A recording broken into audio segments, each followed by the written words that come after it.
आज हम लोग स्टार्ट करते हैं unit 3, order of an element and cyclic group. आज हम लोग स्टार्ट करते हैं order of an element and cyclic group, third unit. Okay बच्चों,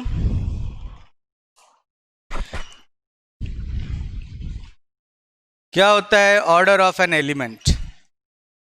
ग्रुप का ऑर्डर तो आपने देखा, ये ग्रुप का ऑर्डर क्या होता है। तो पहले मैं बात करता हूं power of an element in a group. किसी ग्रुप में एलिमेंट के पावर का क्या मतलब है? सबसे पहले let G comma star be a group and A is an element of G। G comma star कोई ग्रुप है और A G का कोई एलिमेंट है। Then A square is equal to A star A, तो जो भी ऑपरेशन होगा A cube is equal to A star A star A, A raise to power 4 is equal to A star A star A star A, and so on.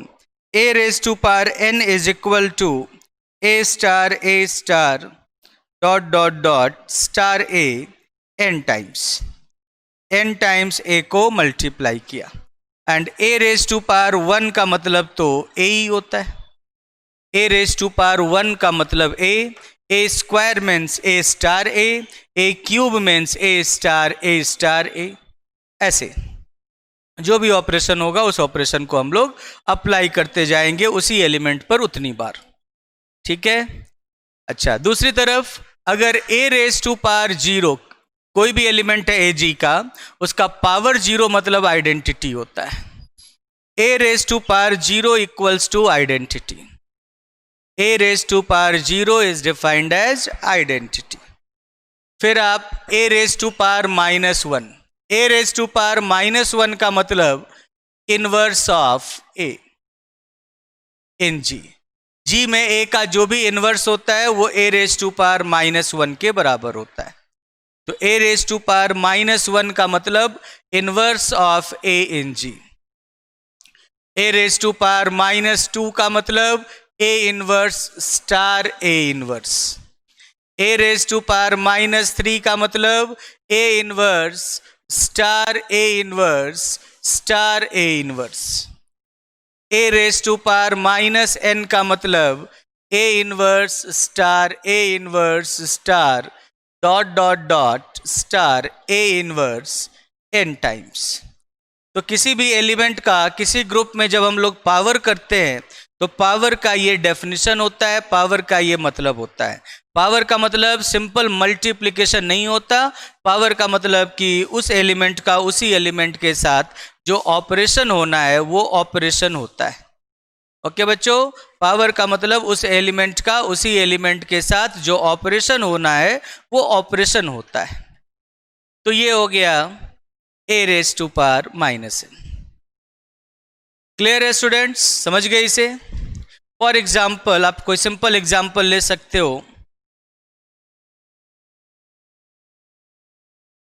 जैसे आपने ले लिया Z+ का example, G बराबर Z+ ले लिया and कोई भी एलिमेंट ले लो, 2 बिलोंग्स टू Z, 2 Z का एलिमेंट है। तो then 2 raise to power 1 equals to 2, 2 square is equal to 2 + 2 equals to 4, 2 cube equals to 2 + 2 + 2 equals to 6, 2 raise to power 10 is equal to 2 + 2 + 2, 10 बार जोड़ोगे तो 20 मिलेगा, 10 बार जोड़ोगे तो 20 मिलेगा। उसके बाद 2 raise to power 0 is equal to 0, क्योंकि Z+ में आइडेंटिटी क्या है? 0। Z+ में आइडेंटिटी है 0, ठीक है। 2 रेज टू पावर -1, Z+ में 2 का इनवर्स क्या होता है? -2। 2 रेज टू पावर -2 का मतलब हुआ -2 plus -2 is equal to -4 and so on. तो इस तरह से z प्लस में जो पावर होगा, एलिमेंट का पावर होगा, वो इस तरह से डिफाइन होगा। लेफ्ट हैंड साइड रब कर दो बच्चों।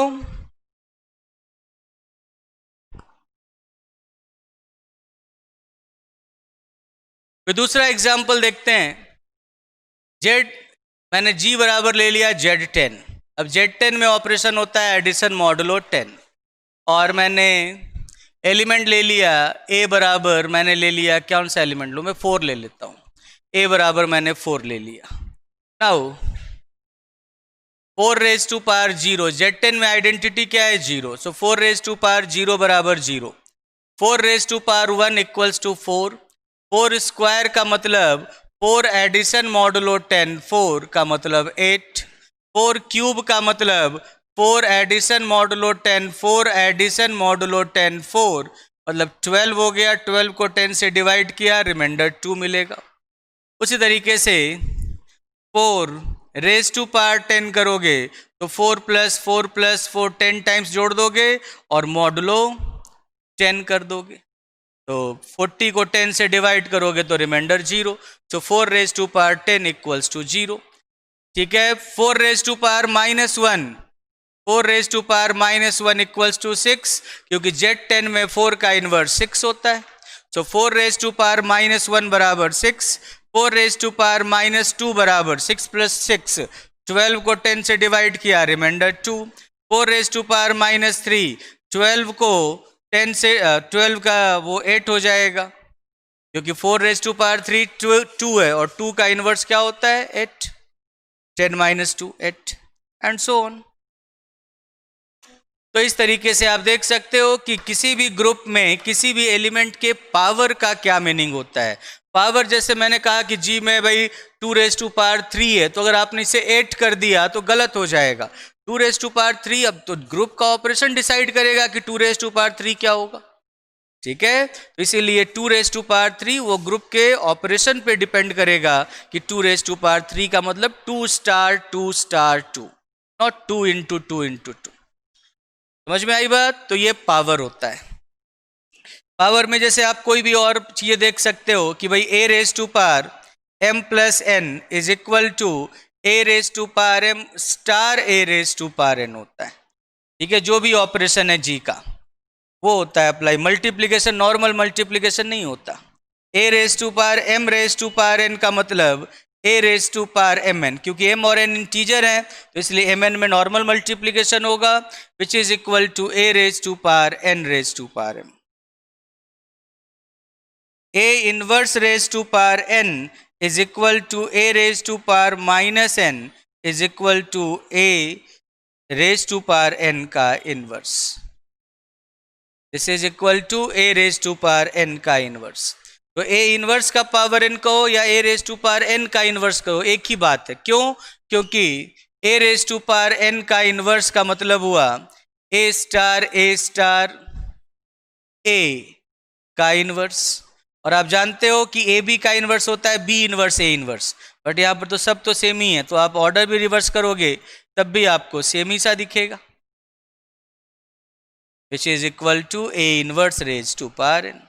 सो A raise to power n का inverse is same as A inverse का पावर n। तो आप किसी भी तरीके से इसे लिख सकते हो। समझ गए बच्चों? किसी भी तरीके से लिख सकते हो। डन। ओके बच्चों, तो इस तरह से आपने देखा कि भाई किसी एलिमेंट का के पावर का क्या मीनिंग होता है किसी ग्रुप में। अब एक पॉइंट लिखो कि in any algebraic structure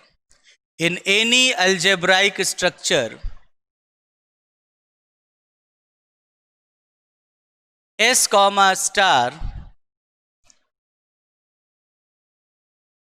in any algebraic structure S comma star, if A belongs to S, then A raised to power n belongs to S for every n belongs to n। अगर A S का element है तो उसका कोई भी positive integer power भी S का element होगा। अगर a s का एलिमेंट है तो a का कोई भी पॉजिटिव इंटीजर पावर s का एलिमेंट होगा। क्यों? क्योंकि since s comma star is an algebraic structure, तो अल्जेब्राइक स्ट्रक्चर है मतलब ये बाइनरी ऑपरेशन है। और अगर ये अल्जेब्राइक स्ट्रक्चर है, अल्जेब्राइक स्ट्रक्चर कर दो या ग्रुपवाइड कर दो, अगर सिंगल बाइनरी ऑपरेशन के साथ जो अल्जेब्राइक स्ट्रक्चर होता है वो ग्रुपवाइड कहलाता है। तो अगर ये अल्जेब्राइक स्ट्रक्चर है एस कॉमा स्टार, अगर एक अल्जेब्राइक स्ट्रक्चर है तो क्या होगा, इसका मतलब क्या होगा?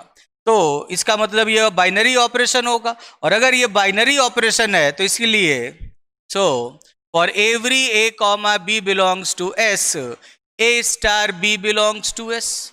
बाइनरी ऑपरेशन के डेफिनेशन के अकॉर्डिंग, ठीक है, बाइनरी ऑपरेशन क्या होता है? S cross S to S पर डिफाइंड एक फंक्शन होता है।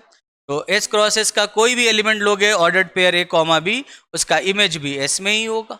इसीलिए ए स्टार बी भी हमेशा एस में होता है, इसीलिए ऐसा है। So if A belongs to S then A star A बराबर A square belongs to S. Now A belongs to S, A square belongs to S implies A star A square बराबर A cube belongs to S. और ऐसे ही A cube belongs to S, A belongs to S implies उनका product A raise to power 4 belongs to S. So A belongs to S implies A square belongs to S, and this implies A cube belongs to S, and so on। ठीक है, अगर आप इसको induction से prove करना चाहते हो तो late A raised to power K belongs to S for some K belongs to N, then A raised to power K star A बराबर ए रेज टू पावर के प्लस 1 बिलोंग्स टू एस। कोई भी ए raise to power के अगर S का element है तो A raise to power के प्लस 1 भी एस का एलिमेंट होगा, क्योंकि ये क्लोजर प्रॉपर्टी सेटिस्फाई करता है। ठीक है, सो या ऐसे लिख लो, so by principle of mathematical induction, principle of mathematical induction A raised to power n belongs to S, या A belongs to S implies A raised to power n belongs to S for every n belongs to n। तो अगर A S का element हो और S closure property satisfy करता हो किसी भी बाइनरी ऑपरेशन के लिए, किसी भी ऑपरेशन के लिए, तो सारे पॉजिटिव इंटीजर पावर भी उसके अंदर होंगे, S के अंदर होंगे। सारे पॉजिटिव इंटीजर पावर भी एस के एलिमेंट्स होंगे। ओके बच्चों, ग्रुप में एक खास बात होती है, if G comma star be a group and A belongs to G and A belongs to G, then A raise to power N belongs to G for every N belongs to Z. Algebraic structure में n सिर्फ positive integer होना चाहिए, जबकि group structure में वो positive integer भी हो सकता है, नेगेटिव इंटीजर भी हो सकता है और जीरो पावर भी हो सकता है, मतलब कोई भी इंटीजर हो सकता है, पॉजिटिव इंटीजर, नेगेटिव इंटीजर या जीरो। क्यों? क्योंकि आप देख सकते हो, आप इस चीज को इजीली देख सकते हो कि since A belongs to G and every group is an algebraic structure and G is an algebraic structure,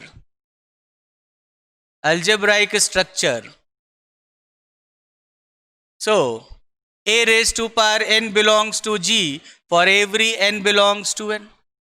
positive integer के लिए तो अल्जेब्राइक स्ट्रक्चर से ही आ गया। Now identity is an element of G। क्यों?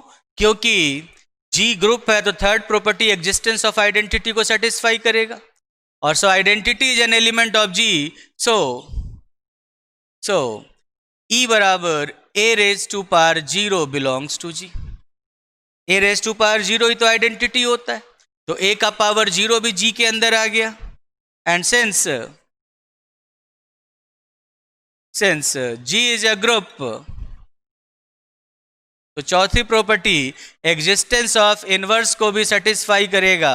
सो if a is an element of G, then a inverse जो उसका inverse है वो भी G का एलिमेंट होगा। अगर a G का एलिमेंट है तो उसके अंदर a का इनवर्स भी मिलेगा। And hence for every n belongs to n, a inverse की power n belongs to G। अगर कोई एलिमेंट G के अंदर आता है तो उसका कोई भी पॉजिटिव इंटीजर पावर भी G के अंदर आएगा। A इनवर्स G का एलिमेंट है तो A इनवर्स का कोई भी पॉजिटिव इंटीजर पावर वो भी G का एलिमेंट होगा। A इनवर्स का कोई भी पॉजिटिव इंटीजर पावर लोगे वो भी G का एलिमेंट होगा। तो A इनवर्स का power n belongs to G का मतलब क्या हुआ? A raise to power minus n belongs to G और every n belongs to n।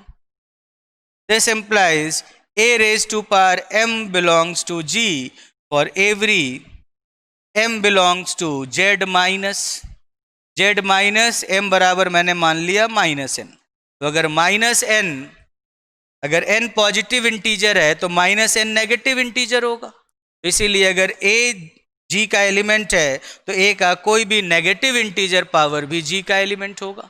a G का एलिमेंट है तो उसका पॉजिटिव इंटीजर पावर भी G में है, उसका पावर 0 भी G में है और उसका कोई भी नेगेटिव इंटीजर पावर भी G में है।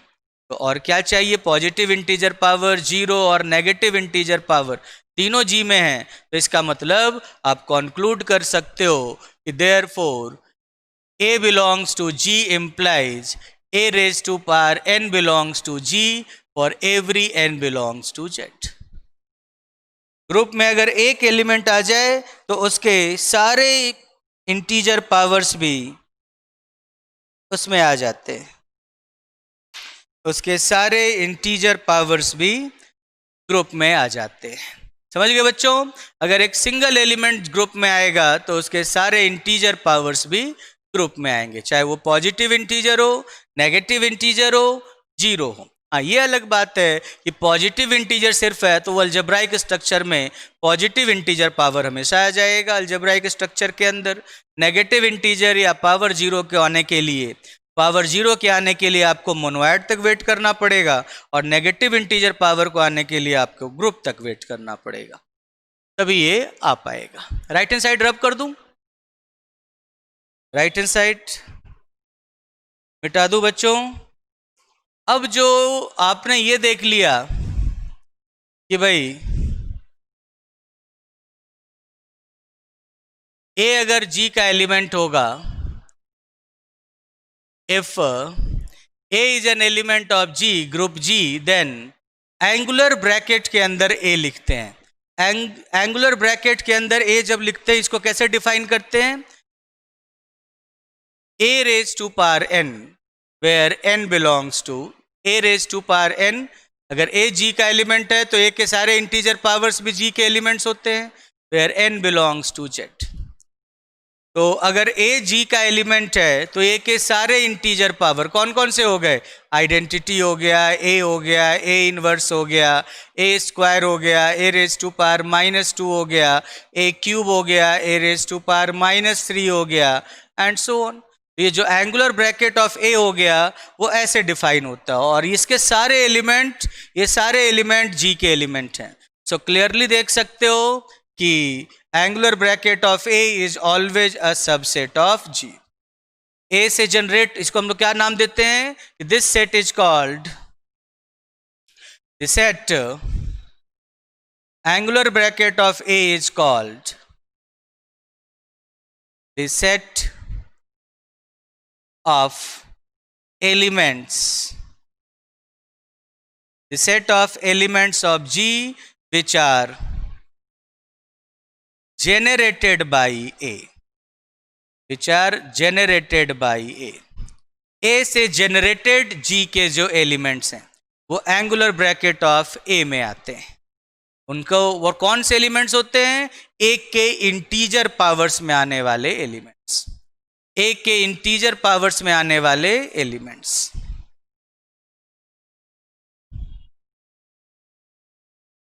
ए के इंटीजर पावर्स में आने वाले एलिमेंट्स।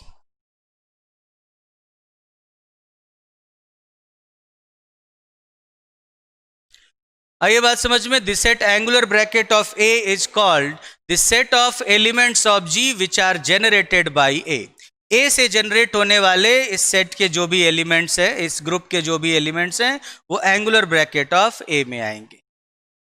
ओके बच्चों, ये ऐसा हुआ। तो clearly this set is a subset of G, क्योंकि अगर ए जी का एलिमेंट है तो उसके सारे इंटीजर पावर्स भी जी में होते हैं। इसका मतलब इसके सारे एलिमेंट्स जी में होंगे। Okay, and this set is called set of elements of G which are generated by A. Okay, अब एक और पॉइंट देखो। अब इसे एग्जांपल्स देख लो। पहले एग्जांपल्स देख लो।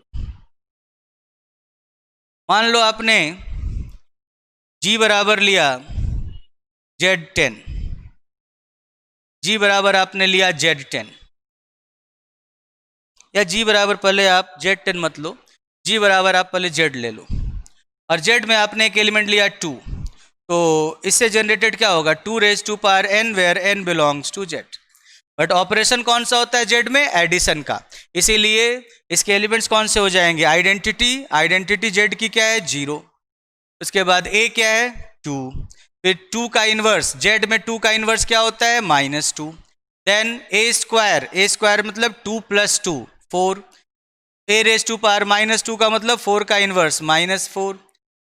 2 क्यूब का मतलब क्या होता है? 2 + 2 + 2, क्योंकि ऑपरेशन एडिशन का होता है Z में। तो ये क्या हो गया? 6 का इन्वर्स -6, एंड ऐसे चलता चला जाएगा। इसका मतलब क्या? कौन सा सेट बना? ये सेट बना आपको, ये कहलाता है 0 + -2 + -4 + -6 ... set of all integer multiples of Z2 which is denoted by 2Z। 2Z का मतलब Z के सभी एलिमेंट को 2 से मल्टीप्लाई कर दिया तो ये सेट मिल गया। That is why this set is called 2Z। That is why this set is called 2Z. Okay, तो G अगर Z है तो उसके किसी एलिमेंट 2 से जब आप G को 2 से जो जनरेट करोगे G के एलिमेंट्स, वो कौन से होंगे? 2 के इंटीजर मल्टीपल्स। 2 के integer multiples, 0 + -2 + -4 + -6 and so on. Left hand side रब कर दूं? ओके बच्चों, यस सर, आ गया सबका। ऐसे ही आप कोई भी ग्रुप ले लो, उसका कोई भी एलिमेंट ले लो, आप इस तरह से बना सकते। अगर मान लो आपने एक दूसरा एग्जांपल ले लेते हैं कि भाई मैंने G बराबर Q+ ले लिया और एलिमेंट ले लिया मैंने 2/3, तो 2/3 raise to power n where n belongs to Z। But operation कौन सा है? एडिशन का। पावर n, आप एनालिसिस, रियल एनालिसिस वाला पावर मत लेना। यहाँ पे पावर का मतलब क्या है? जो ऑपरेशन है उसी ऑपरेशन को उतनी बार अप्लाई करना। ये एब्स्ट्रैक्ट है, इसमें कुछ भी रियल नहीं है। तो इसका मतलब क्या हुआ? सबसे पहले तो Q+ की आइडेंटिटी 0, फिर A हो गया 2/3, उसका इन्वर्स, तो Q में 2/3 का इन्वर्स होता है -2/3, तो इसका इन्वर्स हो गया -2/3। उसके बाद फिर जब आप स्क्वायर करोगे तो 2/3 का स्क्वायर क्या हो गया? 2/3 + 2/3 दैट मीन्स 4/3, उसका इन्वर्स -4/3। फिर पावर 3 किया तो 6/3 मतलब 2 - 2, फिर किया पावर 4 तो 8/3 -8/3 एंड सो ऑन। ये चलता चला जाएगा, ये चलता चला जाएगा। तो इस तरह से आप देख सकते हो 0 + -2/3 + -4/3 + -6/3 मतलब 2 + -8/3 एंड सो ऑन। ये हो गया 2/3 से जनरेटेड Q+ के एलिमेंट्स। इसको आप 2/3 × Z भी बोल सकते हो। 2/3 इंटू जेड बोल सकते हो कि जेड को आपने 2/3 से मल्टीप्लाई कर दिया, ठीक है। और यही अगर एग्जाम्पल रहे और जी क्यू प्लस या क्यू नॉट रहे, ऑपरेशन मल्टीप्लीकेशन का होता है क्यू प्लस में, positive real numbers rational numbers में, पॉजिटिव रैशनल नंबर्स के सेट में ऑपरेशन अगर ये ग्रुप है तो ऑपरेशन मल्टीप्लीकेशन होता है, सब आप ऑलरेडी देख चुके हो पहले। तो यहां पर आप देख सकते हो जी बराबर जब क्यू प्लस कॉमा मल्टीप्लीकेशन होगा और इसका भी सेम एलिमेंट आप 2/3 लोगे तो इस बार ऑपरेशन मल्टीप्लीकेशन का है, इसलिए इस बार ऐड करने की जगह आपको मल्टीप्लाई करना पड़ेगा और तब ये सेट कैसा बन जाएगा। अब मल्टीप्लीकेशन की आइडेंटिटी 1 होती है, तो 2/3 और 2/3 का इनवर्स मल्टीप्लीकेशन के लिए क्या होगा 3/2, फिर इसका स्क्वायर किया तो 4/9, 9/4 इसका इनवर्स, क्यूब किया 8/27, 27/8 एंड सो ऑन। जब मल्टीप्लिकेशन ऑपरेशन है तो आपको इस बार मल्टीप्लाई करना होगा, जब ऑपरेशन एडिशन का होगा तो आपको ऐड करना होगा। तो इस तरह से 2/3 से जो इस ग्रुप में एलिमेंट्स जनरेट होंगे वो ये सब होंगे और सेम 2/3 से इस ग्रुप में जो एलिमेंट्स जनरेट होंगे वो ये सब होंगे।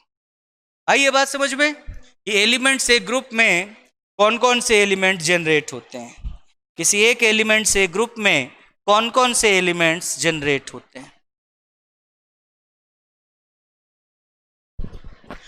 अब अगले पॉइंट पे आते हैं। Let G be a group and A is an element of G and A is an element of G such that A is an element of G. Let G be a group and A is an element of G such that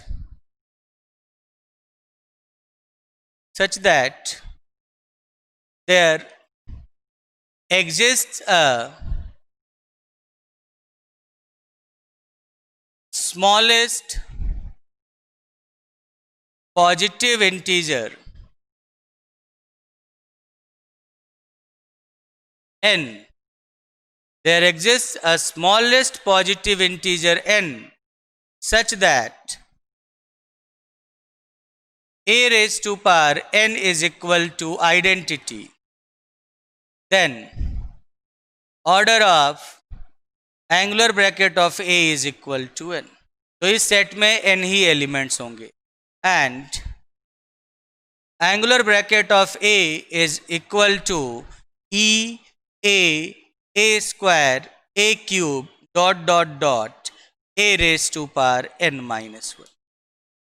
मतलब कि अगर कोई ऐसा element मिल जाए, कोई ऐसा positive integer n मिल जाए जहां पर a raise to power n बराबर आइडेंटिटी हो जाए तो फिर उस एलिमेंट से finitely many elements exactly n elements generate होंगे अगर n सबसे छोटा पॉजिटिव इंटीजर है, अगर n सबसे छोटा पॉजिटिव इंटीजर है।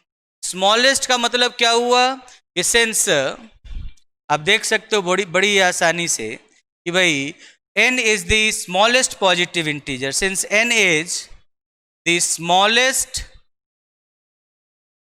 positive integer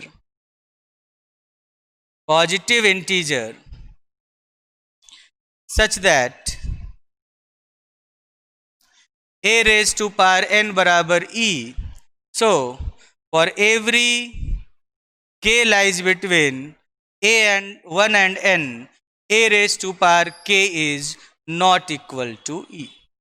a raised to power k e के बराबर नहीं होगा। a raised to power 0 तो हमेशा आइडेंटिटी होता है, बट हमें पॉजिटिव इंटीजर में बात करनी है। 0 is not a positive integer, इसीलिए पॉजिटिव इंटीजर में जो सबसे छोटा पॉजिटिव इंटीजर मिला इस कंडीशन को सेटिस्फाई करने वाला, वो तो क्या है, n है। समझ गए, वो तो n है। तो हम लोग को ये देखना है कि भाई इस कारण से यहाँ पर इससे a से जनरेट होने वाले ग्रुप के एलिमेंट्स हैं वो हमेशा इतने ही होंगे, n ही एलिमेंट्स होंगे जो ग्रुप में इससे जनरेट होंगे। कैसे, तो आप देख सकते हो, लेफ्ट हैंड साइड रब कर दो ना, लेफ्ट हैंड साइड रब कर दो बच्चों। देखो आप देख सकते हो इस तरीके से कि भाई ए रेस हमें सिर्फ पॉजिटिव इंटीजर में डील करना है, नेगेटिव इंटीजर में नहीं जाना। A raise to power 1 is equal to A square हो गया, ए क्यूब हो गया, A raise to power n minus 1, जब तक k की वैल्यू n नहीं हो जाती, 1 से लेकर, जब तक k की वैल्यू 1 से लेकर, यहाँ पर 1 पे इक्वलिटी लगा लो, 1 से लेकर n के पहले तक, n माइनस 1 तक रहती है, तब तक तो a raise to power k identity नहीं हो सकता, इनमें से कोई आइडेंटिटी नहीं है। और a raise to power n भी a raise to power n होगा, आइडेंटिटी नहीं होगा, ठीक है। और a raise to power n होगा, ये आइडेंटिटी हो गया। तो ये पहली बार आपको पॉजिटिव इंटीजर पावर में पहली बार आइडेंटिटी कब मिला आपको? पावर n करने पर। अब a raise to power n plus 1 देखते। a raise to power n plus 1 का मतलब a raise to power n star a raise to power 1। a raise to power n क्या है? आइडेंटिटी। और आइडेंटिटी इंटू a करोगे, ठीक है, this is equal to e star a बराबर a। So a raised to power n is again a raised to power n plus 1, a raised to power n plus 1 is again a raised to power n plus 2 क्या होगा? a raised to power n star a square, that means e star a square is equal to a square। a raised to power n plus 3 क्या होगा? a raised to power n star a cube बराबर a cube, क्योंकि a raised to power n तो identity हो गया। a raise to power 2n minus 1 क्या होगा? a raise to power n star a raise to power n minus 1 equals to a raise to power n minus 1। And then a raise to power 2n क्या होगा? a raise to power n star a raise to power n बराबर identity into identity बराबर identity. So a raise to power 2n भी आपके पास है identity. आप देख रहे हो कि अगला जो आपने सेम n एलिमेंट्स का सेट बनाया n प्लस 1 से 2n पावर तक के लिए, सब एग्जैक्टली वही एलिमेंट्स हैं जो इधर दिख रहे हैं, और ऑर्डर भी सेम है, सेम ऑर्डर में आपको दिख रहे हैं। समझ रहे हो? आपको सेम ऑर्डर में दिख रहे हैं और वही एलिमेंट्स दिख रहे हैं। a रेस टू पावर आपने 2n प्लस 1 लिया, तो a raise to power 2n तो आइडेंटिटी हो चुका है, तो ये आइडेंटिटी इंटू ए दोबारा ए हो जाएगा। A raise to power 2n plus 2 लिया, तो ये दोबारा ए स्क्वायर हो जाएगा, और ऐसे ही चलता चला जाएगा लास्ट तक। आप देखो, चाहे आप पावर इन्फिनिटी तक लेकर चले जाओ पॉजिटिव इंटीजर पावर में, आपको हमेशा यही चीजें मिलेंगी। समझ गए? आपको हमेशा यही चीजें मिलेंगी। अच्छा, उसके बाद A inverse negative integer power भी देख लेते हैं। ए इनवर्स का मतलब क्या हुआ? ए इनवर्स का मतलब हो गया आइडेंटिटी इनटू ए इनवर्स। किसी भी एलिमेंट को आइडेंटिटी से मल्टीप्लाई करोगे, आपको वही एलिमेंट मिलेगा। सो ए इनवर्स का मतलब आइडेंटिटी इनटू ए इनवर्स, और आइडेंटिटी इनटू ए इनवर्स मतलब A raise to power N star A inverse, which is equal to A raise to power N minus 1। A raise to power minus 2 का मतलब A raise to power N star A raise to power minus 2 बराबर A raise to power N minus 2। क्यों? A raise to power N is identity. A raise to power minus 3 किया, which is equal to A raise to power N star A raise to power minus 3 is equal to A raise to power N minus 3। क्यों? A raise to power N identity है, identity से जब चाहो तब multiply कर सकते हो। And ऐसे ही चलते हुए A raise to power N minus 1 का मतलब, sorry, A raise to power minus of N minus 1 का मतलब A inverse A raise to power क्या हो जाएगा? ए हो जाएगा ना, क्योंकि A raise to power N star A raise to power minus of N minus 1, N minus N plus 1, ये ए हो गया। इस तरह से आप देख सकते हो। और A raise to power minus of N करोगे तो वो आइडेंटिटी का इनवर्स आइडेंटिटी ही होता है। आप देख सकते हो, इधर जब पॉजिटिव इंटीजर पावर कर रहे हैं तो A square A cube A raise to power N same order में आगे बढ़ता जा रहा है। अगर नेगेटिव इंटीजर पावर कर रहे हैं तो वही एलिमेंट्स ठीक है, रिवर्स ऑर्डर में जब a की पावर -1 है तो यहाँ पर a की पावर n-1 है, a की पावर -2 मतलब a raise to power n-2, reverse order में नीचे से a स्क्वायर a क्यूब ऊपर होते हुए a raise to power n-1, last वाला आइडेंटिटी। आई बात समझ में आपके? तो ये रिवर्स ऑर्डर में सेम एलिमेंट्स बार बार रिपीट होंगे। सो आप क्लियरली कह सकते हो, इससे आप क्लियरली कह सकते हो कि therefore angular bracket of a is equal to a square a cube dot a raised to power n-1। यही हुआ, क्योंकि आप कोई भी पॉजिटिव इंटीजर पावर लो या कोई भी नेगेटिव इंटीजर पावर लो, घूम फिर कर वो सारी वैल्यूज इन्हीं में से किसी एक के बराबर हो रही हैं। कभी e के बराबर, कभी a के बराबर, कभी a स्क्वायर के बराबर, कभी a क्यूब के बराबर, कभी a raise to power n-1 के बराबर, इन्हीं n एलिमेंट्स में से किसी एक के बराबर हो रही है। So angular bracket of a तो क्लियरली इसके बराबर हो गया, क्योंकि सारे इंटीजर पावर्स की वैल्यूज इन्हीं में से किसी एक के बराबर हो रही है, यही वैल्यूज बार बार रिपीट हो रही है। समझ रहे हो? तो इसी कारण से ये सेट इसके बराबर हुआ। अब इसकी क्वांटिटी n है, मतलब क्या हुआ कि इसके सारे एलिमेंट्स डिस्टिंक्ट हैं। वो कैसे? नाउ ये वाली बात को अब हम लोग देखेंगे कि now cardinality of angular bracket of a is equal to n, that is a raised to power I is not equal to a raised to power j for every I is not equal to j, और I और j किनके बीच में है? I और j 1 और n के बीच में है। 1 इंक्लूडेड है, j इंक्लूडेड नहीं, n इंक्लूडेड नहीं है। अच्छा, n भी कर लो या फिर 0 से n कर लो। a रेज टू पावर 0 से n-1 तक गया तो 0 से 0 इंक्लूड कर लो और n को एक्सक्लूड कर लो। e जो है वो a रेज टू पावर 0 भी कह सकते हो, a raise to power n भी कह सकते हो। तो अगर आप 1 से n करते हो तो बोथ साइड इंक्लूड कर लो, 0 से n-1 करते हो तो 0 को इंक्लूड करो और n को एक्सक्लूड कर दो। कोई भी n एलिमेंट्स हैं ये, ठीक है। अब हम लोग देखते हैं कि ये सब डिस्टिंक्ट होंगे, तभी तो जितने दिख रहे हैं उतने ही हैं। देखो, if a raise to power I is equal to a raise to power j, या ऐसे लिख लो कि since I is not equal to j, so without loss of generality, बिना कोई प्रॉब्लम नहीं होगी अगर आप मान लो कि I j से बड़ा है, let I is greater than j।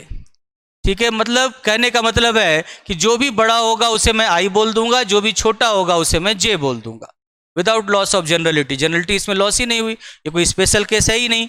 मैंने कहा कि भाई दो नंबर है, दोनों आपस में बराबर नहीं है, जो बड़ा हो दोनों में से I नाम दे दो, जो छोटा हो उसे j नाम दे दो। ठीक है, सो मान लिया कि let I is greater than j, so a raise to power I is equal to a raised to power j implies a raised to power I into a raised to power minus j is equal to, into का मतलब star, a raised to power j star a raised to power minus j। क्योंकि अगर a g का element है तो उसके सारे integer powers भी g के एलिमेंट्स होंगे, और अगर वो a का कोई भी इंटीजर पावर लोगे वो भी g का एलिमेंट है, तो g के किसी भी एलिमेंट का इन्वर्स भी g में होता है। तो a का a raise to power minus j भी g का एलिमेंट होगा, और g के एलिमेंट से बोथ साइड आप ऑपरेशन कर सकते हो। तो आपको क्या मिला? a raise to power I minus j, किसी एलिमेंट को उसके इन्वर्स से ऑपरेट करोगे तो आइडेंटिटी मिलेगा, identity. This implies which is not possible as I minus j is greater than 0 and less than n। I भी 0 से n के बीच में है, j भी 0 से n के बीच में है, बराबर नहीं है दोनों, तो उनका डिफरेंस क्या होगा? 0 से n के बीच में होगा। मैं ये मान के चल रहा हूं कि I j से बड़ा है, तो उनका डिफरेंस भी 0 से n के बीच में होगा। वैसे अगर आप इन जनरल देखो तो भाई i जो है वो 0 से लेकर n के बीच में है, j भी है वो 0 से लेकर n के बीच में है, तो माइनस j होगा वो माइनस n और 0 के बीच में होगा।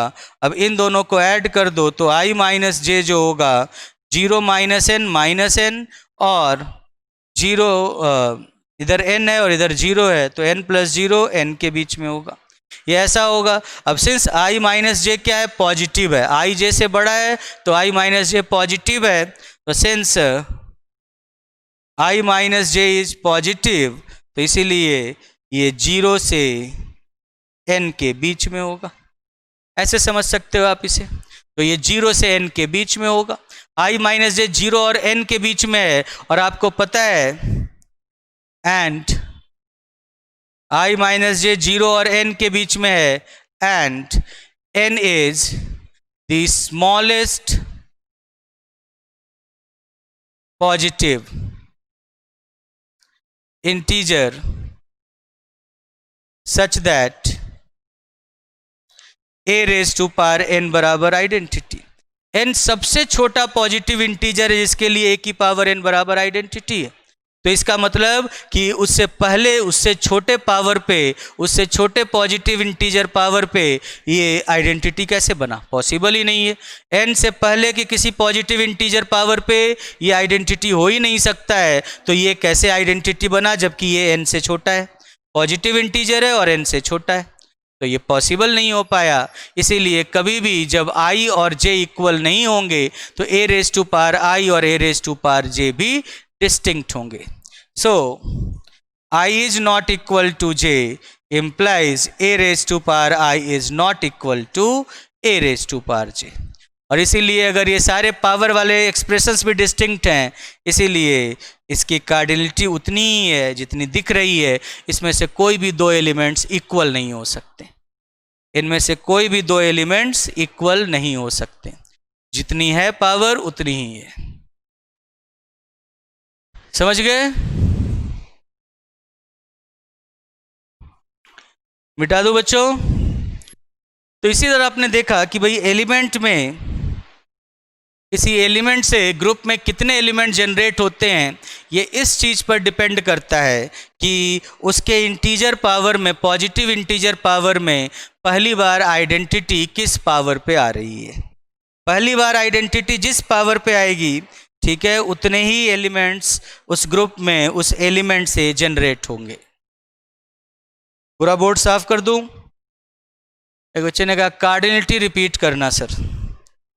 देखो ये तो आप समझ गए कि इसमें ये सारे एलिमेंट्स होंगे, तो कितने एलिमेंट्स दिख रहे हैं, a रेज टू पावर 0 से शुरू होकर a raise to power n-1 तक, टू पावर करके a raise to power n-1 तक जा रहे हो तो टोटल आपको n एलिमेंट्स दिख रहे हैं।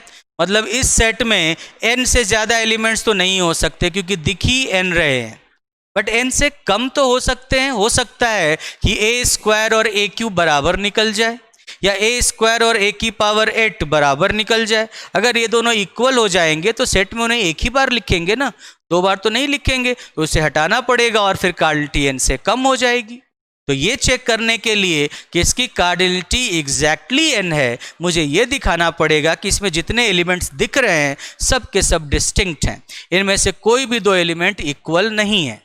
समझ में आई बात? और उसी चीज़ को दिखाने के लिए मैं ये कर रहा हूँ कि मैंने सेंस ये क्वालिटी ये n है, ये दिखाने के लिए मैंने कहा कि अगर मान लो कि इसको दिखाने के लिए कि भाई ऐसा होगा कि अगर i और j आपस में इक्वल नहीं है, दो अलग अलग पावर वाले जो एलिमेंट्स हैं वो भी अलग अलग ही होंगे, ये दिखाने के लिए ai और aj की जगह आप अगर लिखना चाहो a raise to power i and a raise to power j लिख दो, ठीक है। तो ये दोनों भी अलग अलग ही होंगे। ये दिखाने के लिए हम लोगों को क्या करना पड़ेगा, ये दिखाने के लिए हम लोग को क्या किया कि हम लोगों ने कॉन्ट्राडिक्शन से दिखाना चाहा कि मान लो कि i और j इक्वल नहीं है तो मान लिया कि एक बड़ा, जब दो नंबर इक्वल नहीं है तो एक बड़ा होगा दूसरे से और दूसरा छोटा होगा पहले से। अब पहला कोई भी हो सकता है, दूसरा कोई भी हो सकता है, तो जो दोनों में बड़ा है उसे मैंने i बोल दिया, जो दोनों में छोटा है उसे मैंने j बोल दिया। तो मैंने मान लिया कि i j से बड़ा है, आई जे से बड़ा है, और अगर A raise to power I A raise to power J के बराबर हो जाए तो दोनों side A raise to power J inverse से, ठीक है, A raise to power J inverse से, जे की A raise to power minus J से आप दोनों साइड मल्टीप्लाई कर दो। मल्टीप्लाई मतलब ऑपरेट कर दो। और कैसे कर सकते हो, क्योंकि ये भी ग्रुप का ही एलिमेंट है, ए ग्रुप का एलिमेंट है, तो ए के सारे इंटीजर पावर्स ग्रुप में होते हैं, आप जानते ही हो। तो A raise to power minus G भी ग्रुप का एलिमेंट होगा। और जब ये A raise to power minus J group का एलिमेंट है तो दोनों साइड इससे ऑपरेट कर दिया।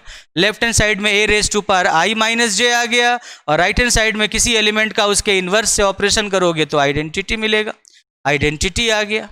अब A raise to power I minus J identity आ गया, जो पॉसिबल ही नहीं है, जो पॉसिबल ही नहीं है। क्यों नहीं है पॉसिबल? क्योंकि हम लोगों ने क्लेम किया है कि सबसे पहले सबसे छोटे पॉजिटिव इंटीजर, ठीक है, n के लिए, n वो सबसे छोटा पॉजिटिव इंटीजर है जिसके लिए a raise to power n identity होता है। तो उससे छोटे किसी पॉजिटिव इंटीजर पर तो ये आइडेंटिटी हो ही नहीं सकता, कभी पॉसिबल ही नहीं है।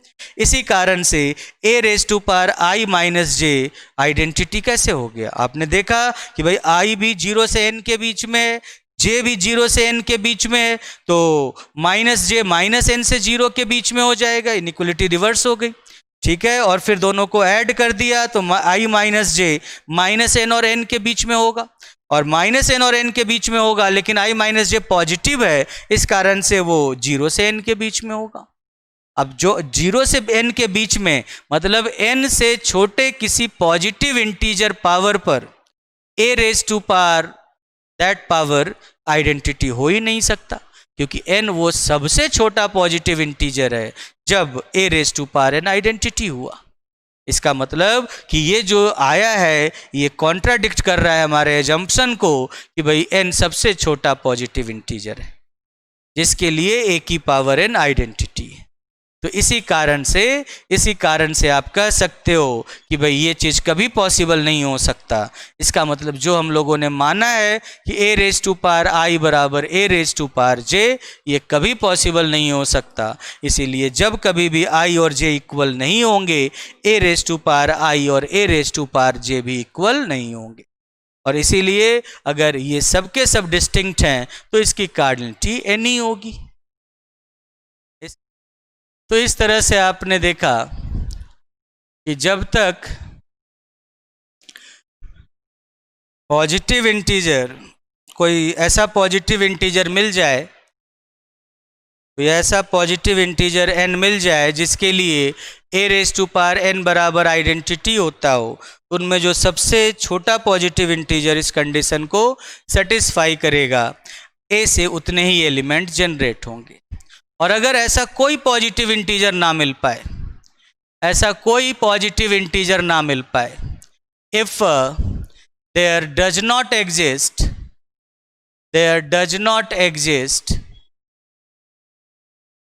Any positive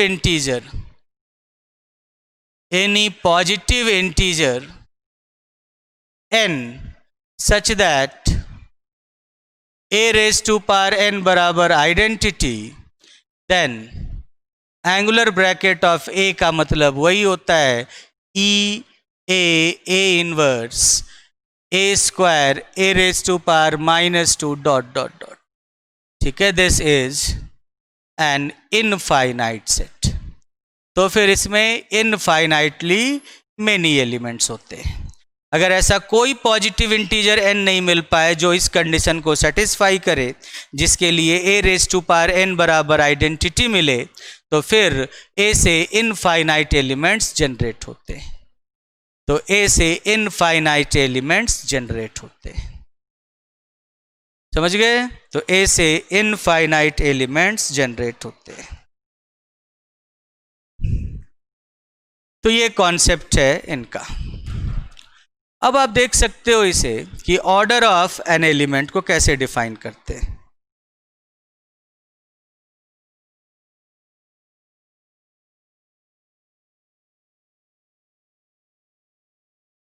order of an element, इसका डेफिनेशन क्या होगा? तो ऑर्डर ऑफ अ ग्रुप का डेफिनेशन क्या था? ग्रुप का ऑर्डर किसे कहते हैं? ग्रुप का ऑर्डर कि ग्रुप में कितने एलिमेंट्स हैं। The cardinality of G is called the order of G. तो ग्रुप के नंबर ऑफ एलिमेंट्स को ही ग्रुप का ऑर्डर कहते थे। ठीक है, ग्रुप में कितने एलिमेंट्स हैं इसी को हम लोग उस ग्रुप का ऑर्डर कहते हैं, याद होगा आपको। तो उसी तरीके से जब हम लोग बात करते हैं ऑर्डर ऑफ एन एलिमेंट कि एलिमेंट का ऑर्डर क्या है, तो एलिमेंट का ऑर्डर मतलब कि let G be a group, let G be a group and A is an element of G. The order of A in G is the number of elements of G. Order of A in G is the number of elements of G which are generated by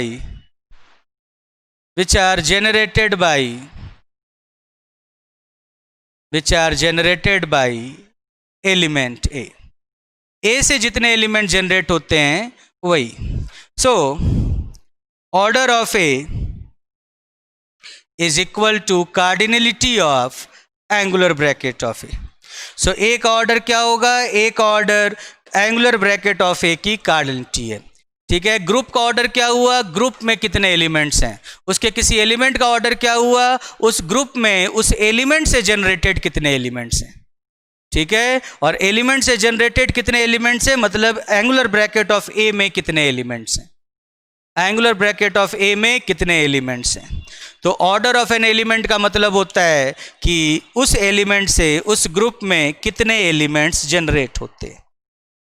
चलो, तो order of ए समझ गए। इसी चीज़ को थोड़ा mathematically कहा जाए तो आपने देखा था कि भाई इसमें कितने एलिमेंट्स होते हैं। अगर कोई सबसे छोटा पॉजिटिव इंटीजर n मिल जाए जिसके लिए a raise to power n बराबर आइडेंटिटी हो जाए तो इसमें उतने ही एलिमेंट होते हैं। और अगर ऐसा कोई भी पॉजिटिव इंटीजर n ना मिल पाए जिसके लिए a raise to power n बराबर आइडेंटिटी हो तो इसमें इनफाइनाइट एलिमेंट्स होते हैं। तो इसी कारण से हम लोग कहते हैं कि A में n, अगर A का ऑर्डर n होगा, अगर n वो सबसे छोटा पॉजिटिव इंटीजर है जिसके लिए A raise to power n बराबर आइडेंटिटी हो जाए। और अगर ऐसा कोई भी n पॉजिटिव इंटीजर n ना मिल पाए, क्योंकि देखो A रेज़ टू पावर 0 तो हमेशा आइडेंटिटी होता है, तो 0 ऑर्डर नहीं होता ना किसी का, ऑर्डर जब भी होता है पॉजिटिव इंटीजर होता है या इनफाइनाइट होता है। इसीलिए n हम लोगों को जब भी ढूंढना है पॉजिटिव इंटीजर में ढूंढना है। इसी कारण से अगर ऐसा कोई पॉजिटिव इंटीजर n ना मिल पाए जिसके लिए a raise to power n बराबर आइडेंटिटी हो तो ऐसे एलिमेंट का ऑर्डर इनफाइनाइट होता है, क्योंकि ऐसे एलिमेंट से जनरेट होने वाले एलिमेंट्स इनफाइनाइटली मेनी होते हैं। समझ गए? तो इसीलिए लिख लो कि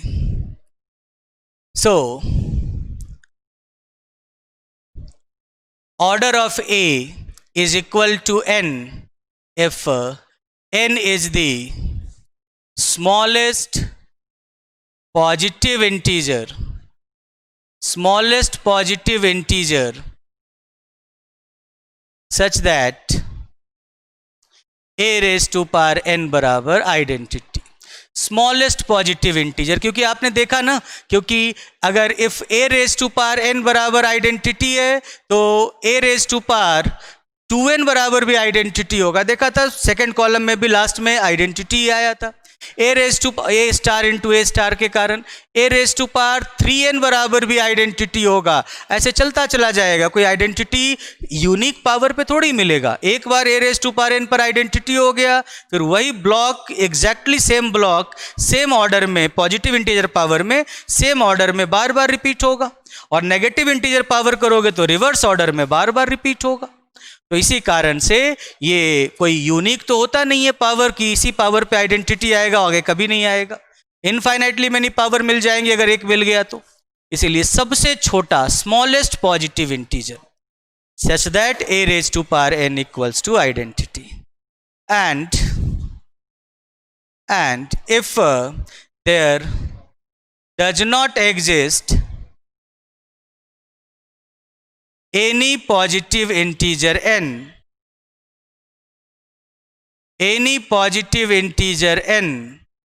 such that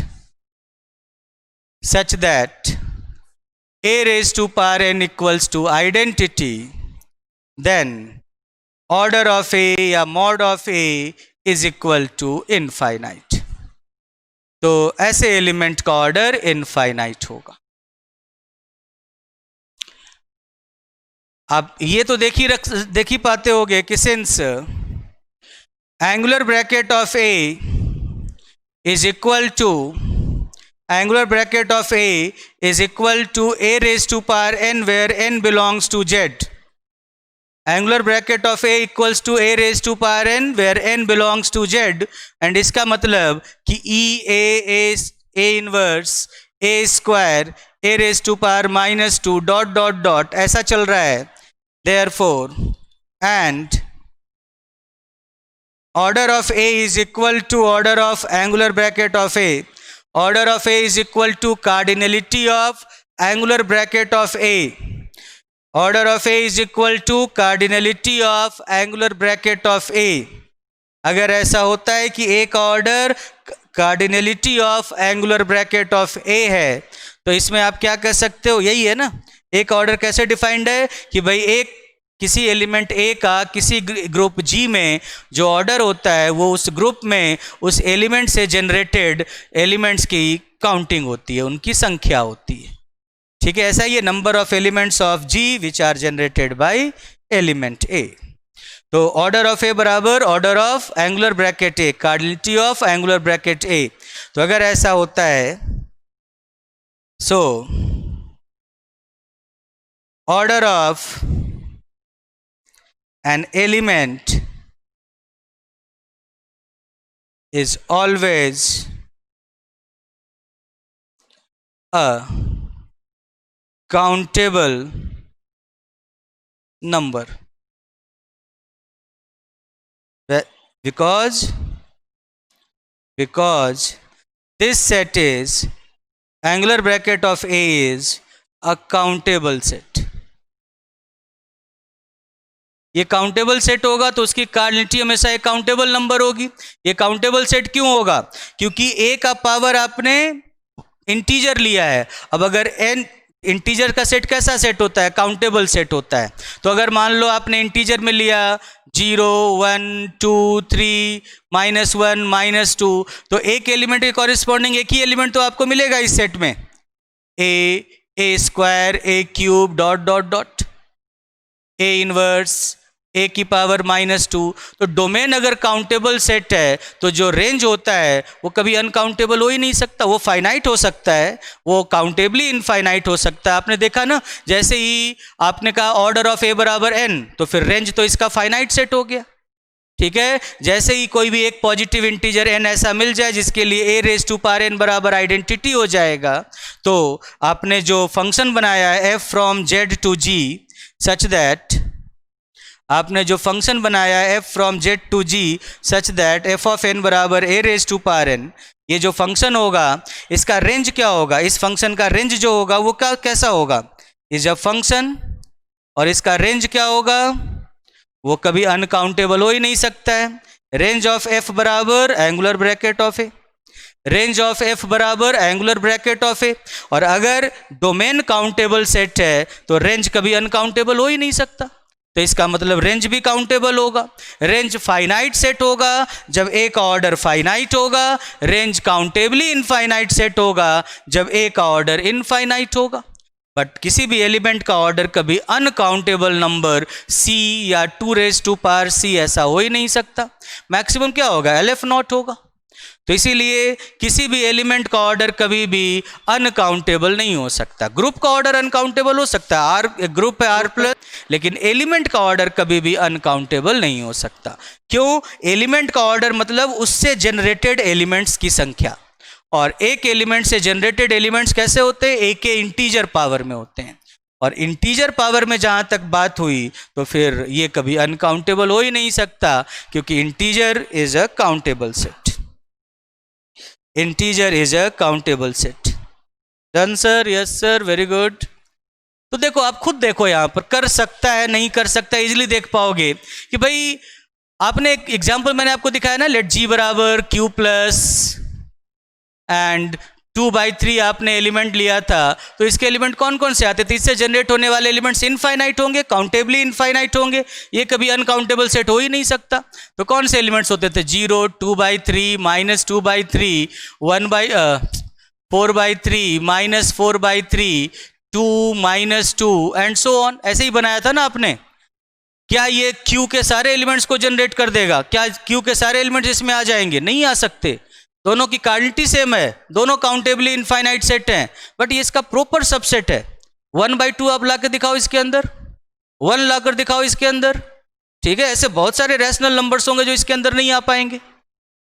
1/2 तो और वो 1 छोड़ो, 1/3 लाकर दिखाओ इसके अंदर, नहीं ला सकते हो। 5/3 नहीं ला सकते हो इसके अंदर आप।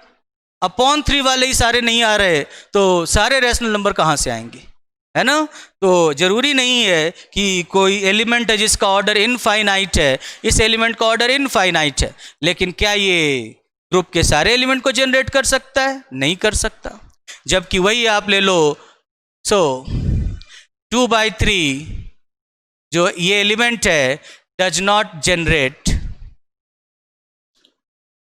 generate whole group Q। देख रहे हो ना, ये पूरे ग्रुप को जनरेट नहीं कर पा रहा, इसका ऑर्डर इनफाइनाइट है, लेकिन पूरे ग्रुप को जनरेट नहीं कर पा रहा। फिर दूसरा एग्जांपल देख लो कि भाई लेट G बराबर Z प्लस और A बराबर आपने ले लिया 1, Z प्लस लिया, 1 लिया। अब जरा देखो, एंगुलर ब्रैकेट 1, तो सबसे पहले आइडेंटिटी 0, फिर 1, उसका इनवर्स -1, 1 का स्क्वायर 2, क्योंकि 1 + 1, उसका इनवर्स -2, ठीक है। Z प्लस में 2 का इनवर्स -2 होता है। 1 क्यूब मतलब 1 + 1 + 1, 3 -3 चलता चला गया। देखो ये पूरा Z दे दे रहा है, यहाँ पर पूरा Z 1 से जनरेट हो गया। सो इस केस में 1 जनरेट्स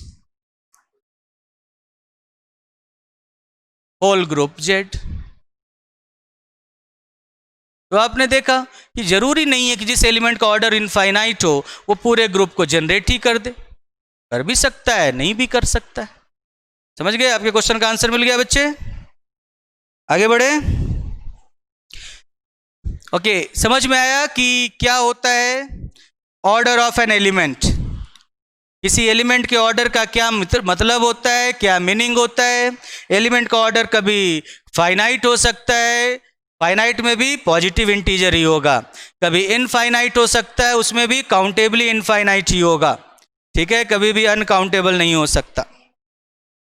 ठीक है, समझ गए ऑर्डर किसे कहते हैं, कैसे निकालते हैं ऑर्डर, ये सारी बातें आपके समझ में आ गई। यहां पर 2/3 का ऑर्डर क्या है, order of 2/3 is equal to infinite. यहां पे ऑर्डर ऑफ 1 क्या है, इनफाइनाइट। मैं आपको एक ग्रुप देता हूं और उसके एलिमेंट्स के ऑर्डर निकालते हैं हम लोग। कौन सा ग्रुप लिया जाए, कोई फाइनाइट ग्रुप ले लेते हैं। लेट G बराबर, आप बताओ कोई फाइनाइट ग्रुप, कोई इच्छा रखते हो, कोई अच्छा सा ग्रुप आपको लगता हो। नहीं तो फिर मैं तो बताऊंगा ही, नहीं बताओगे। कुछ बताया, U10। अच्छा, एक ने कहा D4, एक ने कहा U10, एक ने कहा K4। बस रुक जाओ, अब इससे ज़्यादा एग्जाम्पल थोड़ी दूंगा। तो चलो G बराबर मैंने D4 लिया, तो D4 का मतलब क्या होता है, ER R² R³ SR SR² SR³। यही होते हैं 8 एलिमेंट D4 में।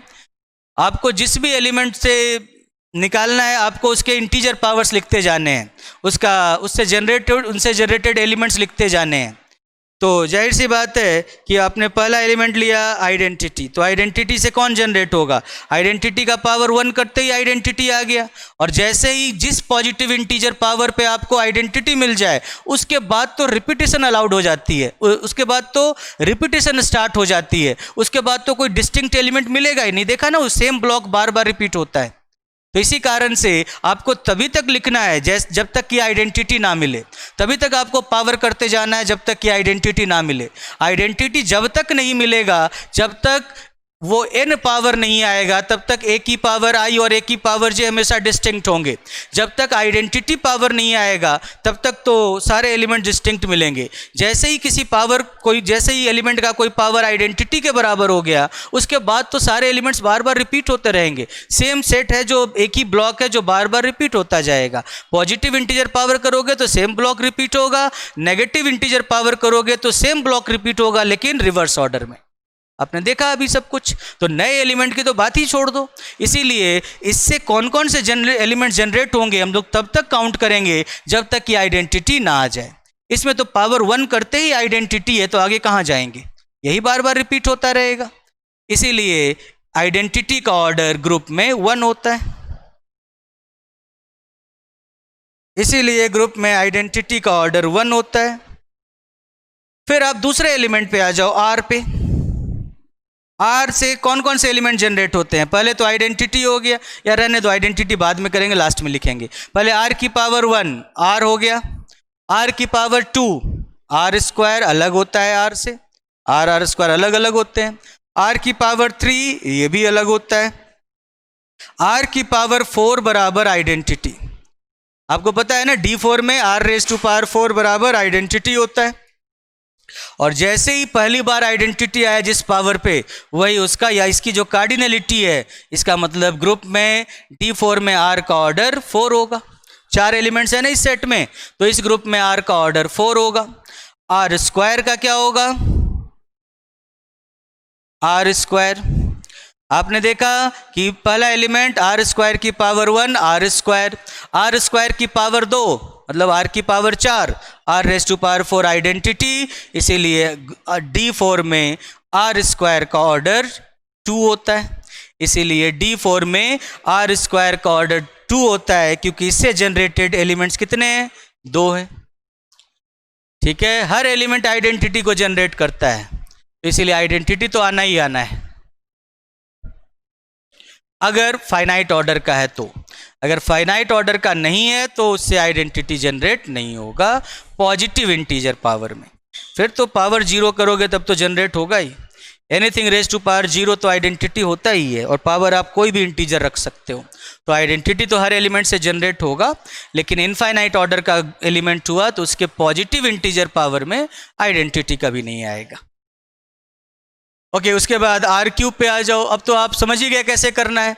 आर क्यूब की पावर 1 आर क्यूब की पावर 2 आर की पावर 6, तो r⁴ तो आइडेंटिटी है, तो r⁴ में r⁴ इंटू आर स्क्वायर।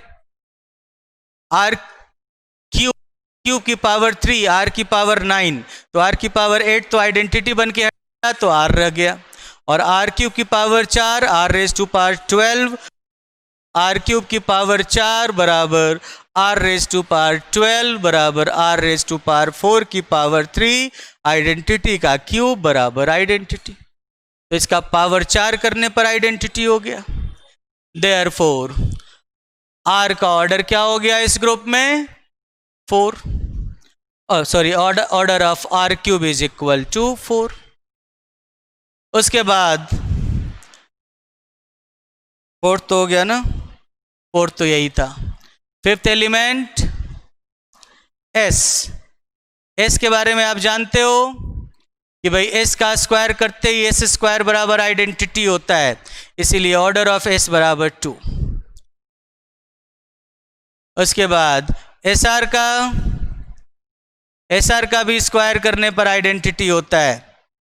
आपने याद होगा ना, एस आर के का स्क्वायर हमेशा आइडेंटिटी होता है।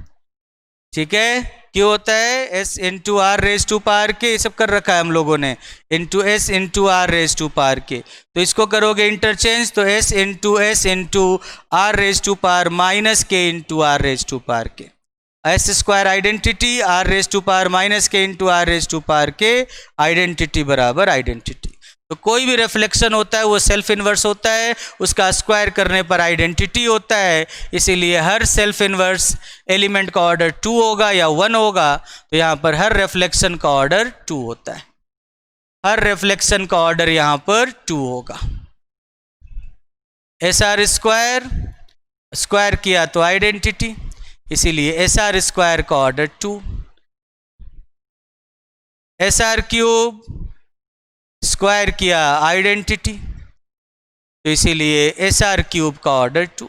ये पूरा स्ट्रक्चर आपने लास्ट यूनिट में देख रखा था, तो बस अब उनका ऑर्डर देखना है।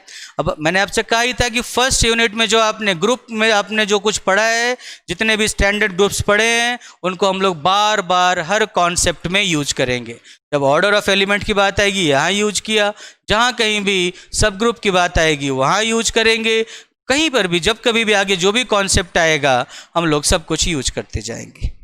तो इस तरह से ये D4 के सभी एलिमेंट्स का ऑर्डर आपने बता दिया, D4 के सभी एलिमेंट्स का ऑर्डर आपने बता दिया। आइए बात समझ में।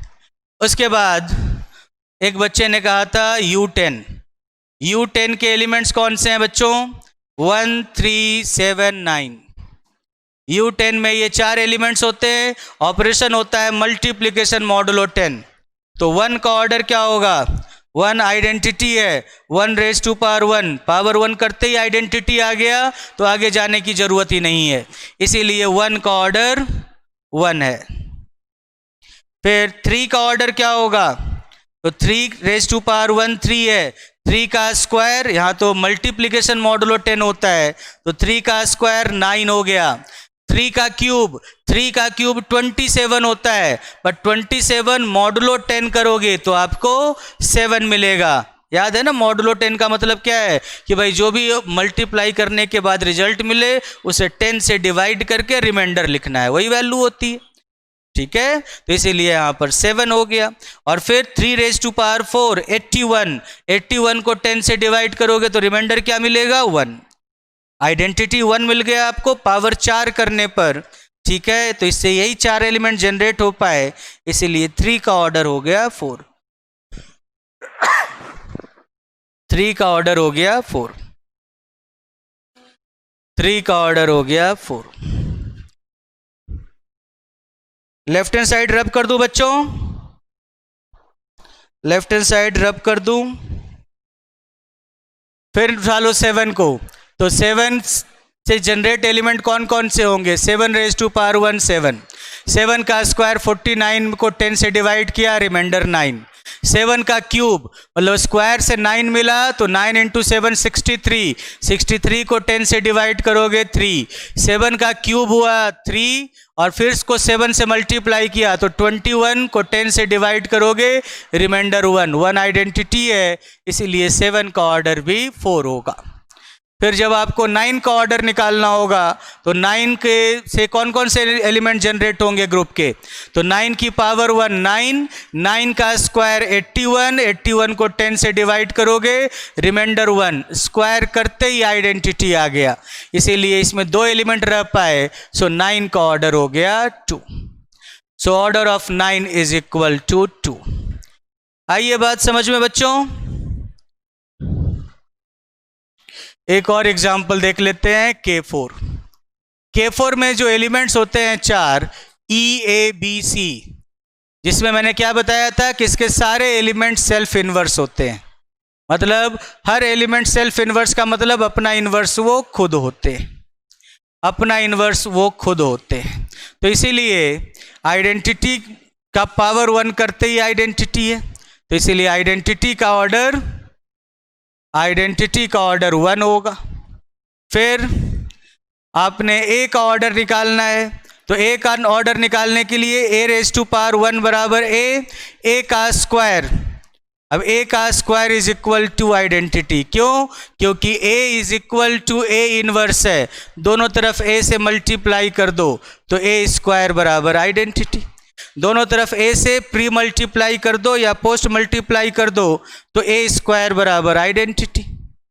तो इसीलिए इनका स्क्वायर करने पर आइडेंटिटी मिल जाता है, सो A का ऑर्डर 2 हो गया। जिसका भी स्क्वायर करने पर आइडेंटिटी मिल जाए उसका ऑर्डर या तो 1 होगा या फिर 2 होगा। ठीक है, B का ऑर्डर B का स्क्वायर आइडेंटिटी, ठीक है, तो 2 ही होगा। C का square identity, so order of B भी 2 है, ऑर्डर ऑफ C भी 2 है। सो एक एलिमेंट का ऑर्डर 1 है, बाकी तीनों एलिमेंट्स का ऑर्डर 2 है। एक एलिमेंट का ऑर्डर 1 है, बाकी तीनों एलिमेंट्स का ऑर्डर 2 है। आइए बात समझ में बच्चों, एलिमेंट का ऑर्डर क्या होता है, कैसे निकालते हैं, ठीक है, क्या रिप्रेजेंट करता है, सारी बातें आप लोग शायद समझ गए होंगे। Yes sir. ओके बच्चों, अब हम लोग इन एलिमेंट्स के ऑर्डर के कॉन्सेप्ट से जुड़ा हुआ एक और कॉन्सेप्ट होता है साइक्लिक ग्रुप। तो हम लोग अब डिफाइन करते हैं साइक्लिक ग्रुप को। What is cyclic group? What is cyclic group? A group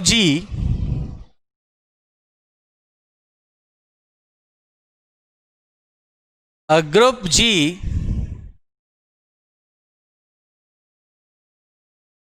is said to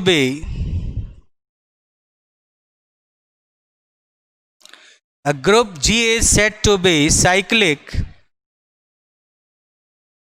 if there exists a group G is said to be cyclic if there exists an element A belongs to G, A in G, such that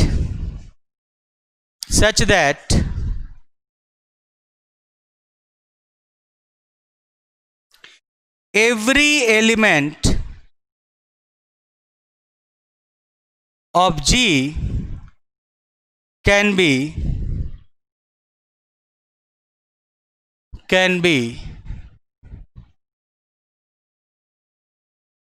every element of G can be generated by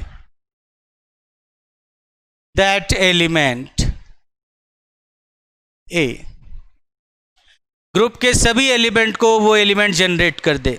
अगर किसी group में ऐसा कोई element मिल जाए जो group के सभी element को जनरेट कर देता हो, ग्रुप के सारे एलिमेंट्स उससे जनरेटेड हो जाएं, तो ऐसा ग्रुप साइक्लिक ग्रुप कहलाता है। ठीक है, that is every element of G, generate करने का मतलब यही होता है ना, every element of G can be expressed as an integer power of A। ठीक है, ए किन को जनरेट करता है? ए उन एलिमेंट्स को जनरेट करता है जो ए के इंटीजर पावर में आते हैं, a raised to power n where n belongs to z। तो a उन एलिमेंट्स को जनरेट करता है जो a के इंटीजर पावर में आते हैं। तो अगर आपने कहा कि भाई ग्रुप के सारे एलिमेंट्स a से जनरेट हो जा रहे हैं, इसका मतलब ग्रुप के सारे एलिमेंट्स a के इंटीजर पावर में आ जाए। ठीक है, और अगर ऐसा हो जाए तो हम लोग कहते हैं कि वो ग्रुप साइक्लिक ग्रुप है। That is for every x belongs to G there exists n belongs to Z such that x is equal to a raised to power n। Group के हर एलिमेंट के लिए एक ऐसा इंटीजर एग्जिस्ट करे कि x बराबर a raised to power n लिखा जा सके। that is G is subset of angular bracket of A। G angular bracket of A का सबसेट हो जाए। अगर ग्रुप के सभी एलिमेंट को A के इंटीजर पावर में लिखा जा सकता है, इसका मतलब ग्रुप के सभी एलिमेंट A से जनरेट हो सकते हैं, और अगर ग्रुप के सभी एलिमेंट्स A से जनरेट हो सकते हैं तो पूरा का ग्रुप के सभी एलिमेंट्स इस सेट से A से जनरेट होने वाले एलिमेंट्स के सेट के अंदर आ जाएगा और G इसका सबसेट हो जाएगा। तो आप जानते ही हो कि ये तो हमेशा G का सबसेट होता है, ये हमेशा G का सबसेट होता है। So G is cyclic and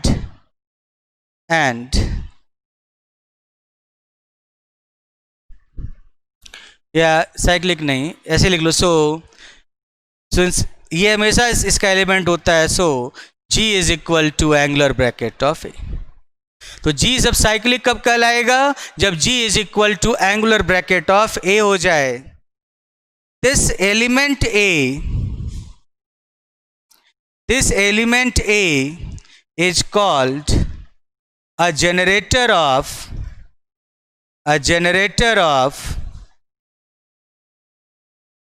cyclic group G,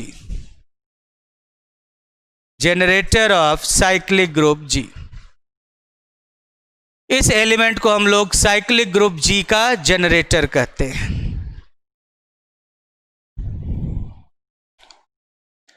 this element A is called a generator of cyclic group G। तो कोई भी ग्रुप साइक्लिक ग्रुप कब कहलाएगा, समझो इस चीज को, कोई भी ग्रुप साइक्लिक ग्रुप कहलाता है अ group G is said to be cyclic अगर उस ग्रुप में एक भी ऐसा एलिमेंट एग्जिस्ट करे जो ग्रुप के सभी एलिमेंट को जनरेट कर दे। अगर ग्रुप में एक भी ऐसा एलिमेंट मिल जाए जो ग्रुप के सभी एलिमेंट्स को जनरेट कर दे रहा हो तो ऐसा ग्रुप साइक्लिक ग्रुप कहलाता है, और जो एलिमेंट मिला है उसे उस साइक्लिक ग्रुप का जनरेटर कहते हैं। वो एलिमेंट उस साइक्लिक ग्रुप का जनरेटर कहलाता है। तो अब इसी चीज़ को कि भाई ए ग्रुप के सभी एलिमेंट को जनरेट कर रहा है, इसी को हम लोग अलग अलग तरीके से लिख रहे हैं कि अगर ए ग्रुप के सभी एलिमेंट को जनरेट कर रहा है, इसका मतलब ग्रुप के सभी एलिमेंट को ए के इंटीजर पावर में लिखा जा सकता है, क्योंकि ए से जनरेट होने वाले एलिमेंट्स कौन से होते हैं जिन्हें ए के इंटीजर पावर में लिखा जा सकता है। ए से जनरेट होने वाले एलिमेंट्स, ये जो सेट हुआ वो कैसा सेट होता है, a raised to power n where n belongs to z। तो जो भी एलिमेंट्स a के इंटीजर पावर्स के फॉर्म में लिखे जा सकते हैं वही सब तो a से जनरेटेड होते हैं। तो अगर ग्रुप के सभी एलिमेंट्स a से जनरेटेड हैं, इसका मतलब ग्रुप के सभी एलिमेंट्स को a के इंटीजर पावर के रूप में लिखा जा सकता है। इसका मतलब कि एक्स जी का कोई भी एलिमेंट हो तो उस x के लिए एक ऐसा इंटीजर जरूर एग्जिस्ट करेगा कि x बराबर a की पावर n हो जाए। समझ गए? तो इसी चीज को हम लोगों ने पैराफ्रेज करके रिफ्रेज करके इस तरीके से लिखा। अच्छा, यहां पर अगर आप कहते हो ग्रुप के सभी एलिमेंट को ए से जनरेट किया जा सकता है और ये ए से जनरेट होने वाले सभी एलिमेंट्स का कलेक्शन है, तो इसका मतलब ग्रुप के सभी एलिमेंट्स इस कलेक्शन में आएंगे, जी इसका सबसेट होगा। ये तो हमेशा से, अगर ए जी का एलिमेंट है तो ये हमेशा से जी का सबसेट है। इसका मतलब ए बी का सबसेट हो गया, बी ए का सबसेट हो गया, तो A is equal to B हो जाता है। तो G is equal to angular bracket of A हो जाएगा। मतलब कि अगर कोई ग्रुप साइक्लिक है तो उस ग्रुप में एक ऐसा एलिमेंट जरूर एग्जिस्ट करेगा कि वो जी उस एलिमेंट के जनरेटिंग सेट के बराबर हो जाएगा। G is equal to angular bracket A हो जाएगा। समझ गए? और इसी चीज को कि जो एलिमेंट है उसे हम लोग ग्रुप का जनरेटर कहते हैं। अभी आपने जो 4 एग्जाम्पल देखे उसमें आप देख सकते हो, एग्जाम्पल नंबर आपने देखो U10 is cyclic, U10 is cyclic group, U10 cyclic group है। क्यों? क्योंकि U10 किसके बराबर होता है? अभी जो एग्जाम्पल दिया मैं इसलिए दे रहा हूं, 1379, और इसमें एक एलिमेंट आपने 7 लिया है, 7 वाला जो है कौन सा है, 7931। 7 से जो जनरेट हुआ वो किसके बराबर हो गया, U10 के बराबर हो गया। इसका मतलब 7 ग्रुप के सभी एलिमेंट्स को जनरेट कर रहा है। अगर इस ग्रुप में ऐसा एक भी एलिमेंट मिल जाए जो ग्रुप के सभी एलिमेंट को जनरेट कर दे रहा है, जिस एलिमेंट से जनरेट होने वाला सेट ग्रुप के बराबर हो गया है, तो फिर वो ग्रुप साइक्लिक होगा और वो एलिमेंट यहाँ पर 7 इसका एक जनरेटर होगा। So clearly U10 is cyclic and 7 is a generator of U10. U10 is cyclic and 7 is a generator of U10. एक बच्चे ने कहा कि 3 भी जनरेटर होगा ना सर? बिल्कुल होगा, 3 भी जनरेटर होगा। ठीक है, जो भी एलिमेंट इस कंडीशन को सेटिस्फाई करेगा वो सब जनरेटर होंगे। तभी तो मैंने कहा है कि the element A is called a generator, मतलब कोई एक जनरेटर। अगर यूनिक होता तो लिखना होता द जनरेटर, द नहीं है, अ है। अ का मतलब ऐसे ऐसे और भी जनरेटर्स हो सकते हैं, एक जनरेटर ए है। ठीक है बच्चे, एक जनरेटर ए है और भी जनरेटर हो सकते हैं। क्लियर है? जैसे यहाँ पर 7 है, आपने 3 भी चेक किया, बिल्कुल सही चेक किया, 3 भी एक जनरेटर होगा। अच्छा, रही बात, चलो मैं बता देता हूँ इस बच्चे को 5, बाकी मैं आपको इनकरेज करना तो चाह रहा हूँ वीडियो देखने के लिए। लेकिन चलो K4 बराबर EABC है, तो मैंने आपको जब K4 बताया होगा तो मैंने आपसे कहा था कि क्लाइन 4 ग्रुप एक ऐसा ग्रुप होता है जिसके सारे एलिमेंट सेल्फ इनवर्स होते हैं। याद होगा, सारे एलिमेंट सेल्फ इनवर्स होते हैं। तो E इनवर्स आइडेंटिटी, एक एलिमेंट तो आइडेंटिटी ही होता है हर ग्रुप में, E इनवर्स बराबर आइडेंटिटी, ये तो हमेशा ट्रू होता है। फिर A इनवर्स बराबर A, B इनवर्स बराबर B, C इनवर्स बराबर C। अब E इनवर्स बराबर E का मतलब E स्क्वायर बराबर E, तो ये तो हमेशा होता ही है। A स्क्वायर बराबर E, दोनों तरफ A से मल्टीप्लाई कर दो, इधर A स्क्वायर हो जाएगा और A into A inverse identity हो जाएगा। B स्क्वायर बराबर E, C स्क्वायर बराबर E, ऐसा ही तो होगा ना। ये अगर सारे एलिमेंट सेल्फ इनवर्स हैं तो सबका स्क्वायर आइडेंटिटी होगा, तो आइडेंटिटी का पावर 1 भी आइडेंटिटी होता है, तो इसका ऑर्डर तो 1 ही हो गया। ए लिया, A का पावर 1 A हुआ, लेकिन A का स्क्वायर आइडेंटिटी हुआ, तो स्क्वायर करते ही आइडेंटिटी मिल गया। तो A से कितने एलिमेंट्स ग्रुप के जनरेट हुए? 2 एलिमेंट जनरेट हुए, इसलिए A का ऑर्डर 2 हो गया। उसी तरीके से B से जनरेट कौन सा होगा? B की पावर 1 B का स्क्वायर आइडेंटिटी, स्क्वायर करते ही आइडेंटिटी हो गया, तो इसमें भी 2 एलिमेंट रहे, B का ऑर्डर 2 हुआ। C की पावर 1 C का स्क्वायर आइडेंटिटी, तो इसमें भी 2 एलिमेंट हुए, C का ऑर्डर भी 2 हुआ। आप देख सकते हो इसमें 4 एलिमेंट थे, चारों से जो एलिमेंट्स जनरेट हो रहे हैं उन सबका सेट हम लोगों ने बना लिया। एक भी सेट ऐसा नहीं है जो K4 के बराबर है, किसी में 1 एलिमेंट है, किसी में 2 एलिमेंट हैं। तो किसी में 1 एलिमेंट है, किसी में 2 एलिमेंट हैं, तो कहने का मतलब कि कोई भी एलिमेंट K4 को जनरेट नहीं कर पाया, कोई भी एलिमेंट K4 को जनरेट नहीं कर पाया, क्योंकि हर एलिमेंट से जो सेट जनरेट हो रहा है उनमें से कोई K4 के बराबर नहीं है। तो इसीलिए सेकंड एग्जांपल में आप देख सकते हो कि K4 is not a cyclic group, K4 is not a cyclic group, K4 cyclic group नहीं है। समझ गए बच्चों? K4 is not a cyclic group. एक बच्चे ने पूछा कि sir uncountable group cyclic group हो सकता है क्या?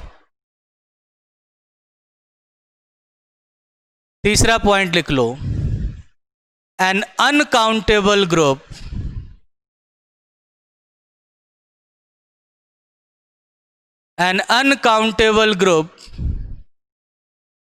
Can never be cyclic.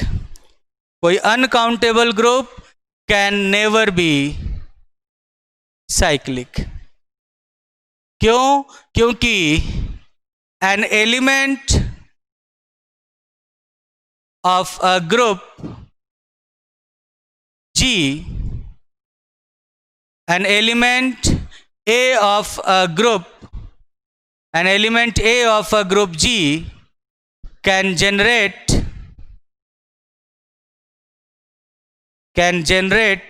at most countably many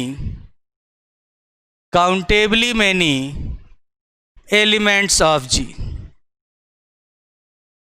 as angular bracket of A defined as A raised to power n where n belongs to Z is a countable set. So कोई भी element at most countably many element को ही generate कर सकता है। Hence an element of an uncountable group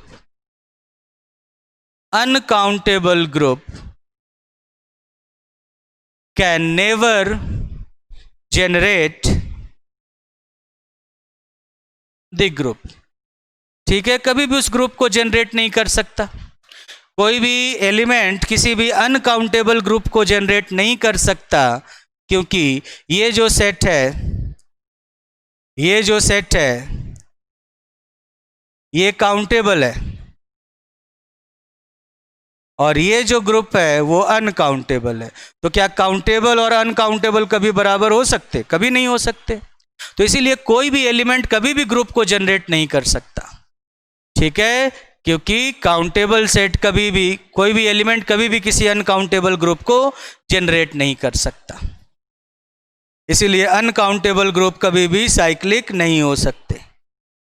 फिर एक बच्चे ने कहा सर एक एग्जाम्पल बता दो जिसका सभी एलिमेंट जनरेटर हो। एक बच्चे को एक एग्जाम्पल चाहिए जिसके सभी एलिमेंट्स जनरेटर हों। देखो बच्चे, सभी एलिमेंट का मतलब ये होता है, सभी एलिमेंट का मतलब होता है कि जितने भी एलिमेंट्स हों सभी जनरेटर हों।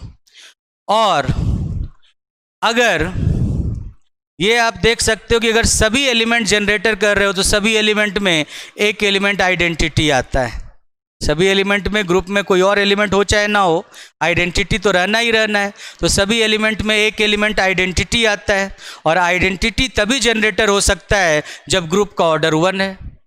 तो सिर्फ आइडेंटिटी वाला जो ग्रुप बनेगा वही ऐसा ग्रुप होगा जिसके सभी एलिमेंट्स जनरेटर हो। ठीक है, तो अगर ऐसा कोई ग्रुप आप पूछ रहे हो मुझसे कि सर एक एग्जाम्पल बता दो जिसके सभी एलिमेंट जनरेटर हों, तो वो ग्रुप सिर्फ और सिर्फ यही होगा, E, स्टार। यही वो साइक्लिक ग्रुप है जिसके सभी एलिमेंट्स जनरेटर है, क्योंकि इसमें एलिमेंट भी एक है और वो एलिमेंट जनरेटर है। बाकी कोई भी 2 एलिमेंट वाला भी ग्रुप लोगे तो उसमें आइडेंटिटी आएगा ही, और आइडेंटिटी ग्रुप को जनरेट नहीं कर पाएगा, क्योंकि आइडेंटिटी सिर्फ और सिर्फ आइडेंटिटी को जनरेट करता है। आइडेंटिटी का कोई भी इंटीजर पावर करोगे आपको आइडेंटिटी ही मिलेगा।